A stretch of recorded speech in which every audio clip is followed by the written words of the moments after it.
Hi welcome back to my channel. ఈరోజు కథ మూడు ముళ్ళ ప్రేమ బంధం ఒకటో భాగాన్ని వినేద్దాం. అది ఒక పెద్ద కాలేజ్.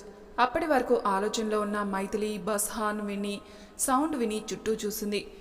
ఎదురుగా కాలేజ్ కనిపించగానే వస్తున్న కన్నిటిని ఆపుకొని పక్కనే ఉన్న తన ఫ్రెండ్ స్వాతితో కలిసి బస్ దిగి కాలేజీలోకి ఎంటర్ అయ్యారు. వాళ్ళు అలా మాట్లాడుకుంటూ ముందుకు వెళ్తుండగా కాలేజ్ గ్రౌండ్లో స్టూడెంట్స్ అందరూ ఒక చోట ఊగిపోయి చూస్తూ ఉన్నారు. అక్కడి నుండి ఎవరెవరో పెద్ద పెద్ద అరుపులు వినిపిస్తున్నాయి. అసలు అక్కడ ఏం జరుగుతుందా అని కంగారుగా వెళ్ళేసరికి అక్కడ ఒక 6 అడుగుల అందగాడు చూడ్డానికి చాలా హుందాగా ఉన్నాడు. తన రూపానికి ఎలాంటి అమ్మాయి అయినా ఫిదా అవ్వాల్సింది. కానీ అతని ఎదురుగా ఉన్న వ్యక్తిని కొట్టుడికి చుట్టూ ఉన్న స్టూడెంట్స్ భయంతో బక్క చిక్కుకుపోయి చూస్తూ ఉండిపోయారు. ఆ దెబ్బలు తింటున్న వ్యక్తిని చూసి స్వాతి, ఈ కిషోర్ గాడు మళ్ళీ ఎలాంటి వెధవ పని చేశాడో, ఇతని ఎవరో కానీ మంచి పని చేస్తున్నాడు అని చెప్తుండగానే మైథిలి, అయినా ఒక మనిషిని అలా కొట్టడం చాలా తప్పు అని ఒక నిట్టూర్పు విడిచి, సరే పద క్లాస్కి టైం అవుతుంది అని చెప్పి అక్కడి నుండి వెళ్ళిపోయారు. అలా మళ్ళీ ఆ రోజు సాయంత్రం బస్సులో ఇంటికి వెళ్తూ ఉంటే దారిలో మళ్ళీ ఆ వ్యక్తి ఎవరినో కొడుతూ కనిపించాడు. మైథిలి అతన్ని కోపంగా చూస్తూ, ఏంటో ఈ మనిషిని, ఎవరిని కొట్టనిదే ఈరోజు గడవదేమో, అయినా సాటి మనిషిని ఎలా కొట్టబుద్ధి అవుతుందో, చూడ్డానికి బాగానే ఉన్నాడు కదా, మంచివాడులా కూడా ఉన్నాడు, అయినా ఇదేం బుద్ధో అర్థం కావట్లేదు అనుకుంటూ ఉంది. అదే రోజు నైట్ 8 అవుతుండగా సరుకుల కోసమని ఇంటి నుండి బయటకు వచ్చిన మైథిలి దారిలో జనం గుంపులుగా నిలబడి ఉండడం చూసి ఏం జరుగుతుందో అని కంగారుగా వెళ్ళేసరికి అక్కడ మళ్ళీ అదే వ్యక్తి ఒక మధ్య వయస్కుని లాగిపెట్టి చెంప మీద ఒక్కటి పీకాడు. అక్కడ ఏం జరిగిందో ఏం జరుగుతుందో తెలియదు, కానీ అతను అలా కొట్టగానే మైథిలికి చాలా కోపం వచ్చేసింది. వెంటనే వెళ్ళి అతని విసురుగా తన వైపుకు తిప్పుకొని లాగి చెంప మీద ఒక్కటి కొట్టింది. తను అలా కొట్టగానే అసలే పొద్దుటి నుండి తను ఫేస్ చేస్తున్న సిచ్యువేషన్స్తో విసిగిపోయిన ఆ వ్యక్తికి మెదడు మొద్దుబారిపోయి ఏం చేస్తున్నాడో తెలియకుండానే మైథిలి నడుం పట్టుకుని తన దగ్గరికి లాక్కుని ఆగకుండా తిడుతున్న మైథిలి పెదాల్ని తన పెదాలతో మూసేశాడు. ఆ ఊహించని పరిణామానికి మైథిలి షాక్లో ఉండిపోయింది. చుట్టూ ఉన్న కొంత జనం చోద్యం చూస్తున్నట్టు చూస్తుంటే కొంతమంది ఆ సన్నివేశాన్ని ఫోన్లో బంధిస్తున్నారు. కాసేపటికి మైథిలి షాక్ నుండి తేరుకొని అతని నుండి విడిపించుకోవడానికి గింజుకోవడంతో అప్పటిదాకా స్రో లేకుండా తను చేస్తున్న పనేంటో కూడా ఆలోచన లేకుండా ఉన్న ఆ వ్యక్తి తేరుకొని మైథిలిని వదిలేశాడు. చుట్టూ జనం వాళ్ళనే చూస్తూ ఉండడంతో మైథిలి ఆ అవమానాన్ని తట్టుకోలేక తలదించుకొని ఏడుస్తూ అక్కడి నుండి పరుగున వెళ్ళిపోయింది. తను వెళ్ళిన వైపే బాధగా చూస్తూ అతను వచ్చిన పని పూర్తిగా చేసుకుని ఇంటికి వెళ్ళిపోయాడు. ఇంటికైతే వెళ్ళాడు, కానీ నిద్ర ఏం పడుతుంది. నేను ఇప్పుడు ఏ అమ్మాయిని కన్నెత్తి చూసిందే లేదు, కానీ ఆ అమ్మాయితో అలా ఎలా బిహేవ్ చేశాను, నాకు తెలియకుండా ఇంత పెద్ద తప్పు ఎలా చేశాను అనుకుంటూ ఆలోచిస్తూ ఉండగా అన్నయ్య అన్నయ్య అంటూ కంగారుగా తన రూమ్లోకి వచ్చిన తన చెల్లెలు మేఘనాని చూసి పైకి లేచి, ఏమైందమ్మా, ఎందుకంత కంగారు పడుతున్నావు అని అడిగాడు. మేఘన తన అన్నయ్య చేయి పట్టుకుని కింద హాల్లోకి టీవీ ముందుకి తీసుకెళ్ళింది. టీవీలో వస్తున్న న్యూస్ చూసి షాక్ అయ్యాడు ఆ వ్యక్తి. Flash news, big shot Vikrant Simha road మీదే ప్రేస్తో రొమాన్స్ అంటూ తను మైథిలిని ముద్దు పెట్టుకున్న ఫోటోలు వస్తున్నాయి. అది చూడగానే అక్కడే కుప్పకూలిపోయాడు విక్రాంత్. ఇక్కడ విక్రాంత్ ఇలా ఉంటే ఇక మైథిలి పరిస్థితి ఎలా ఉందో చూద్దాం. మైథిలి ఇంట్లో వంటగదిలో తిన్న అంట్లు తోమి అవి సర్దుతూ ఉండగా అప్పుడే అక్కడికి కోపంగా పళ్ళు నూరుతూ వచ్చిన దేవి గారు, అదే అండి మైథిలి సవతి తల్లి.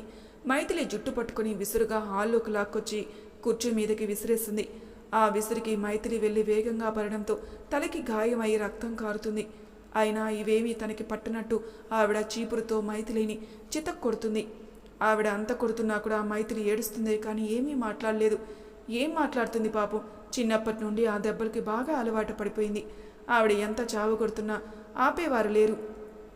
ఆ చీపురు కట్ట విరిగే వరకు కొట్టి మైథిలి జుట్టు పట్టుకొని, అసలు నువ్వు ఆడదానివేనా, నీ మొహానికి సిగ్గుందా, వాడికి ఎంత డబ్బుంటే మాత్రం అలా బజార్ దానిలా అందరూ చూస్తుండగానే వాడితో సరసాలాడుతున్నావు, ఇప్పుడు నిన్ను ఎవడు పెళ్లి చేసుకుంటాడే, నువ్వు చేసిన ఈ యదవ పనికి మాకొచ్చే ఎదురుకట్నం కూడా పోతుంది, ఇక నిన్ను భరించడం నా వల్ల కాదు, నువ్వు ఇప్పుడే ఈ ఇంట్లో నుండి వెళ్ళిపో అంటూ గద్దించేసరికి అప్పటి వరకు అక్కడే నిలబడి నిస్సహాయంగా నిలబడిన తండ్రి వైపు చూసింది. ఇక ఆయన నారాయణ గారు ఏమీ చేయలేరని అర్థమై అక్కడే కూర్చుని ఏడుస్తూ కళ్ళు తిరిగి పడిపోతూ ఉండగా అప్పుడే అక్కడికి వచ్చిన విక్రాంత్ మైథిలిని పడకుండా పట్టుకొని తన ఒడిలోకి తీసుకుని తన వైపు బాధగా చూస్తూ తన తలకి తగిలిన గాయం, వంటి మీద ఉన్న గాయాలు చూడగానే ఒక్కసారిగా మనసు చివుక్కుమంది. తనతో ఇలా ప్రవర్తించినందుకు దేవి గారి వైపు నిప్పులు కక్కే కళ్ళతో చూడగానే ఆ కళ్ళలోకి కోపానికి ఆవిడ నిర్ఘాంతురాలై ఉన్న చోటే బిగుసుకుపోయింది. విక్రాంత్ వెంటనే తనని అక్కడున్న సోఫా మీద పడుకోబెట్టి నీళ్లు తీసుకొచ్చి మొహం మీద చల్లగానే నెమ్మదిగా కళ్ళు తెరిచేసరికి ఎదురుగా విక్రాంతిని చూడగానే ముందు భయం వేసిన వెంటనే కోపం తన్నుకొచ్చింది. కానీ ఏమీ చేయలేక అలా మౌనంగా చూస్తూ ఉండిపోయింది. మైథిలి అసలు మాట్లాడకపోవడం విక్రాంత్కి ఇంకా కష్టంగా అనిపించింది. వెంటనే అక్కడి నుండి లేచి నారాయణ గారితో ఏదో మాట్లాడి మైథిలి చేయి పట్టుకుని బయటికి తీసుకెళ్లాడు. బయటికి వెళ్ళగానే అక్కడున్న మీడియాని చూసి దిమ్మ తిరిగినట్టయింది మైథిలికి. భయంతో తనకి తెలియకుండానే తన చేతిని పట్టుకున్న విక్రాంత్ చేతిని ఇంకా గట్టిగా పట్టుకుంది. తను అలా పట్టు బిగించేసరికి విక్రాంత్కి అర్థమైంది తను భయపడుతుందని. వెంటనే మైథిలిని దగ్గరికి తీసుకుని ఏం మాట్లాడుకున్నా తన పాకెట్ నుండి తాళిని తీసి రెప్పపాటు క్షణంలో మైథిలి మెల్లో కట్టేశాడు. అసలే షాక్లో ఉన్న మైథిలి విక్రాంత్ చేసిన పనికి బొమ్మలా ఉండిపోయింది. విక్రాంత్ ఇచ్చిన షాక్కి మీడియా కూడా సైలెంట్ అయిపోయి ఆ పెళ్లికి సాక్షులై ఫుటేజ్ కవర్ చేసుకుని వెళ్ళిపోయారు. విక్రాంత్ నారాయణ గారితో మాట్లాడి మైథిలిని తీసుకుని కారులో ఇంటికి బయలుదేరాడు. మైథిలి మాత్రం ఏం మాట్లాడాలో ఎలా రియాక్ట్ అవ్వాలో అర్థం కాక మౌనంగా ఉండిపోయింది. కానీ కన్నీటి వర్షం మాత్రం సెలవు తీసుకోలేదు.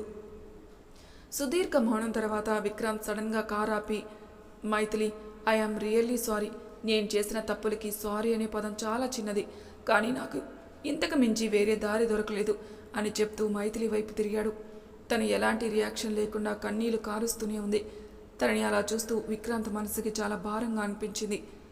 గట్టిగా ఊపిరి పీల్చుకుని వదిలి, నాకు ఎవరూ లేరు మైథిలి. అమ్మా నాన్న నాకు 18 ఏళ్ళు ఉన్నప్పుడే యాక్సిడెంట్లో చనిపోయారు. తర్వాత నాకు ఈ భూమి మీద మిగిలింది నా చెల్లి మేఘన మాత్రమే. మేఘనాకి నాకు మేఘన మాత్రమే. కానీ అనుకోకుండా నేనే నీ లైఫ్లోకి వచ్చాను. నేను చేసిన తప్పుకి నీ ఇష్టం తెలుసుకోకుండానే నీ మెల్లో 3 ముళ్ళు వేశాను. మనమిద్దరం ఒకరిని ఒకరు అర్థం చేసుకోవడానికి టైం పడుతుంది. కానీ నువ్వు నన్నేం అనలేక నా చెల్లి మీద మాత్రం కోపం చూపించుకు ప్లీజ్. తను నా ప్రాణం. తను బాధపడితే నేను చూసి తట్టుకునే శక్తి నా దగ్గర లేదు. ఇప్పటి నుండి నా జీవితంలో మేఘన ఎంత ముఖ్యమో నువ్వు కూడా అంతే ముఖ్యం మైథిలి.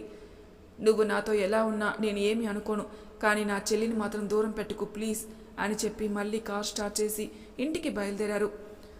మైథిలి మాత్రం విక్రాంత్ చెప్పిన మాటలకి తను ఎలాంటి వాడో ఒక అంచనాకు రాలేక ఒక్కరోజులో తన జీవితం ఎలా మారిపోయిందో తలుచుకుని బాధపడుతూ ఏడుస్తూ ఉండగా కారు ఆగింది.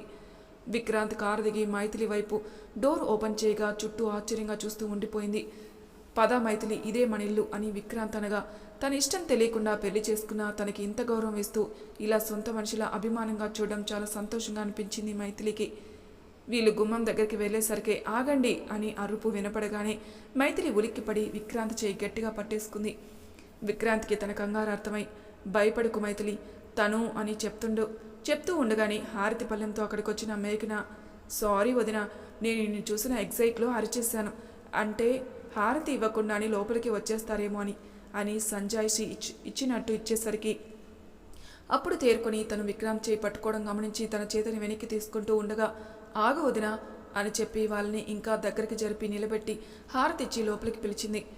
ఇద్దరు ఒకేసారి కుడికాలు పెట్టి లోపలికి వచ్చారు. మైథిలి లోపలికి వచ్చాక ఇల్లంతా ఆశ్చర్యంగానే చూస్తూ ఉంది. మేఘన వాళ్ళ అమ్మా నాన్న ఫోటో దగ్గరికి తీసుకెళ్ళింది. మైథిలి ఆ ఫోటోను చూస్తూనే చేతులెత్తి మొక్కింది. మైథిలిని అలా చూసి విక్రాంత్ చాలా ఆనందపడ్డాడు. తర్వాత విక్రాంత్ టైం చూసి అర్ధరాత్రి 2 అవుతూ ఉండగా, అమ్మా మేఘ, చాలా లేట్ అయిపోయింది, నువ్వు వెళ్ళు నిద్రపో అని చెప్పి మైథిలిని తీసుకుని తన రూమ్లోకి వెళ్ళి బెడ్ మీద కూర్చోబెట్టి ఫస్ట్ ఎయిడ్ బాక్స్ తీసుకొచ్చి మైథిలి గాయాలన్నీ క్లీన్ చేస్తూ ఉంటే తను ఆ గాయాలను రుచి చూస్తున్నప్పుడు ఎంత బాధపడిందో అవి క్లీన్ చేస్తూ విక్రాంత్ కూడా అంతే బాధపడుతూ కన్నీళ్లు పెట్టుకున్నాడు. తనని అలా చూస్తూ మైథిలికి చాలా బాధగా అనిపించింది. మొదటిసారి తన బాధపడడం వలన తన గురించి ఇంకొకరు బాధపడడం తనకి కొత్తగా అనిపించింది. తనకి తెలియకుండానే విక్రాంత్ కళ్ళు తుడిచి ఏడవద్దు అన్నట్టు తల అడ్డంగా ఊపింది.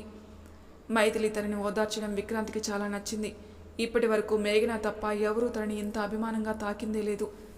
మైథిలి, చాలా లేట్ అయిపోయింది, ఇక నిద్రపో, ఏమైనా ఉంటే రేపు పొద్దున మాట్లాడుకుందాం అని చెప్పి విక్రాంత్ వెళ్ళి బెడ్కి ఒక సైడ్ పడుకున్నాడు. ఎన్నో ప్రశ్నలు, ఎన్నో ఆలోచనల వల్ల సతమతమవుతూ అలానే కూర్చుని విక్రాంత్ వైపు చూస్తూ ఉండిపోయింది. విక్రాంత్కి అలానే ఉండి నిద్ర పట్టక పక్కకి తిరిగేసరికి మైథిలి కనపడగా కంగారుగా లేచి కూర్చున్నాడు. తన కాళ్ళ దగ్గరే కూర్చుని తన వైపే చూస్తూ ఉన్న మైథిలిని చూసి ఊపిరి పీల్చుకుని, ప్లీజ్ మైథిలి నిద్రపో, లేకపోతే నీ హెల్త్ పాడవుతుంది అని చెప్పగా అప్పటిదాకా ఆలోచనలతో సతమతమవుతున్న మైథిలి మారు మాట్లాడుకున్నా వెళ్ళి బెడ్కి మరోవైపు పడుకుంది. అలా ఇద్దరికి ఎప్పటికో నిద్ర పట్టింది. ఉదయాన్నే కిటికీ నుండి సూర్యకిరణాలు తాకిడికి 7 గంటలకే నిద్రలేచే విక్రాంత్ ఇంకా నిద్రపోతూనే ఉన్నాడు. గంట కొడుతున్న శబ్దం వినపడగానే ఇదేంటి కొత్తగా ఉంది అనుకుంటూ కళ్ళు నలుపుతూ చుట్టూ చూశాడు. ఎప్పుడూ ఓపెన్గా ఉండే విండో కర్టన్స్ మూసేసున్నాయి. కింద నుండి వినిపించే ఆ గంట శబ్దం ఆగిపోయింది. గట్టిగా తల విదిలించుకునేసరికి అప్పుడు గుర్తొచ్చింది మైథిలి. పరుగున మెట్లు దిగి కిందికెళ్లేసరికి మైథిలి అప్పుడే హారతి పళ్ళెం పట్టుకుని పూజ గది నుండి బయటకు వస్తుంది. పింక్ కలర్ సిల్క్ శారీ కట్టుకొని చూడ్డానికి చాలా అందంగా ఉంది. మెడలో పచ్చని పసుపు తాడుతో పాపిట సింధూరంతో పసిడి బొమ్మలా ఉంది. తన నుండి చూపు తిప్పుకోవడం చాలా కష్టంగా ఉంది విక్రాంత్కి. మైథిలి అక్కడే ఉన్న మేఘనాకి హారతిచ్చి బొట్టు పెట్టి ప్రసాదం ఇచ్చింది. మేఘన మైథిలి చనువుకి మురిసిపోతూ ప్రసాదం తింటూ, వదినా ఈ ప్రసాదం ఎవరు చేశారు అని అడిగింది. మైథిలి చిన్న చిరునవ్వు నవ్వి చిన్నగా నేనే చేశాను మేఘన అని చెప్పింది. విక్రాంత్ మొదటిసారి తన స్వరం వినడం, వాయిస్ ఎంత బాగుంది అనుకుంటూ అన్నా చెల్లెలు ఇద్దరు ఒకరినొకరు చూసుకుని మురిసిపోయారు. మైథిలి అప్పుడే అక్కడున్న విక్రాంత్ని చూసింది. తనని చూసి తలదించుకుని కిచెన్లోకి వెళ్ళిపోయింది. ఇక విక్రాంత్ కూడా ఫ్రెష్ అవడానికి వెళ్ళిపోయాడు. కిచెన్లో టిఫిన్ రెడీ చేస్తున్న మైథిలి దగ్గరికి మేఘన వచ్చి, వదినా ఏం చేస్తున్నావు అని అడిగింది. మైథిలి మేఘనను చూసి నవ్వుతూ, టిఫిన్ రెడీ చేస్తున్నాను మేఘన అని చెప్పి కాసేపు ఆగి మేఘన చేతులను పట్టుకుని, మేఘన నువ్వేమీ అనుకోకపోతే నాకు ఒక హెల్ప్ చేస్తావా ప్లీజ్ అని అడిగింది. మేఘన మైథిలిని ఆశ్చర్యంగా చూస్తూ, ఏంటి వదినా అని అడిగింది. ఆ మాటకి మైథిలి సంతోషంగా, నాకు రోజు గుడికి వెళ్ళడం అలవాటు మేఘన అని చెప్పి ఆపై ఇక ఏం చెప్పాలో అర్థం కాక రెప్పలు వాల్చేసింది. మైథిలి అమాయకమైన మాటలకి మేఘన నవ్వుతూ, సరే వదిన ఈ రోజుకి అన్నయ్యని తీసుకెళ్ళమని అడుగుదాం, రేపటి నుండి మనిద్దరం వెళ్దాం అని చెప్పింది. ఆ మాటకి మైథిలి సంతోషంగా మేఘనాని హక్ చేసుకుంది.